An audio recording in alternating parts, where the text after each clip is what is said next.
चलिए तो विवेक जी रिवाइज करेंगे चैप्टर नंबर 1। ये लीजिए, मैं बैठ जाऊं।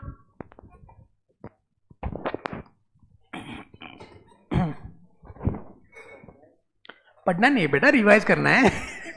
बच्चे देख रहे हैं तो पूरा देखेगा, पूरा कैसा है तो पढ़ लिया ना। इधर नहीं पढ़ा तुमने? हाफ ही पढ़ा। कितना पढ़ा? हाफ मतलब हाफ क्या है, अभी छोटा सा ही तो है। हाँ तो आगे नीचे पढ़ना चाहेगा। हाँ ठीक है।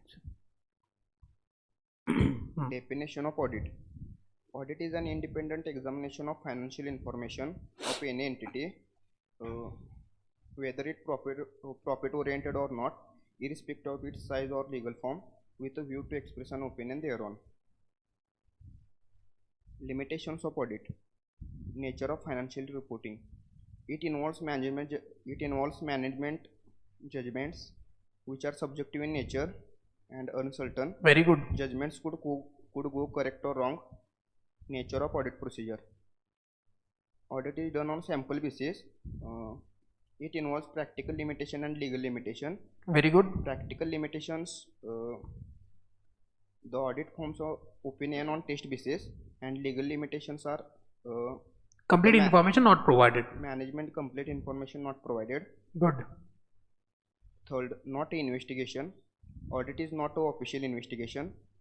Timeliness of financial reporting. The information of previous time not relevant now. It loses value over a period of time. Good. Future events.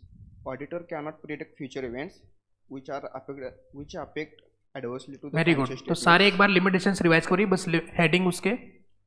First, nature of financial reporting, nature of audit procedure, not investigation, timeliness of financial reporting, future event. And future event. Limitations के अंदर आपको याद रखना ये दो वाले, that is nature of financial reporting and nature of audit procedure, ये दो लिखना ही कंपल्सरी, ठीक है। और उसी सीक्वेंस में लिखोगे तो बेटर है, और ये सवाल बहुत बारी बना है तो आपके लिए बहुत इंपॉर्टेंट है। Next one, objectives of audit. SA 200. There are two objectives of audit. First to obtain and second to report. कुछ लेना है और कुछ देना है। क्या लेना है? To obtain what? To obtain reasonable assurance of financial statements. It includes free from material misstatement and it's prepared as per AFR. That is reasonable assurance. Auditor should obtain the reasonable assurance that the financial statements are free from material misstatement and it is prepared as per the applicable financial reporting framework. ये पहला object है। दूसरा, and to report opinion as per the relevant standards on auditing. बताएंगे मुझको reasonable assurance और absolute assurance में क्या difference है? Reasonable assurance, whether it is a concrete assurance? No. And absolute मतलब it is concrete assurance. तो can I say reasonable assurance is the high level of assurance? Yes, it is a high level of assurance compared to the other opinion. So reasonable assurance is what? It is a high level of assurance, but no, it is not a absolute assurance. सही बात है? Okay, चलिए तो दो objective, कुछ लेना है और कुछ देना है। Very good. Next one, scope of audit. तो क्या स्कोप में आता है और क्या स्कोप में नहीं आता है? Within scope, all aspects which are relevant for audit. Very good. And reliability and sufficiency of information, proper disclosure of financial information, express opinion. Outside scope, preparation of financial statements, falls outside competency, authenticate documents, investigation. Very good. तो जो आपके audit के scope में नहीं आता है, बताएंगे financial statement कौन प्रिपेयर करता है? मैनेजमेंट प्रिपेयर करती है। ये आपके स्कोप में नहीं आता है। आप किसी डॉक्यूमेंट को ऑथोराइज नहीं कर सकते, सेल इनवॉइस वगैरह आप ऑथोराइज नहीं कर सकते, आप इन्वेस्टिगेशन नहीं कर सकते। Audit is not an investigation, तो ये आपके स्कोप में नहीं आता है। क्या स्कोप में आता है? तो वो सारी बातें स्कोप में आती है। Next one, what are the benefits of doing audit? The benefits of audit, reliable information. It gives us a reliable information. Mechanism for management authenticate information. Very good. Moral check on employees.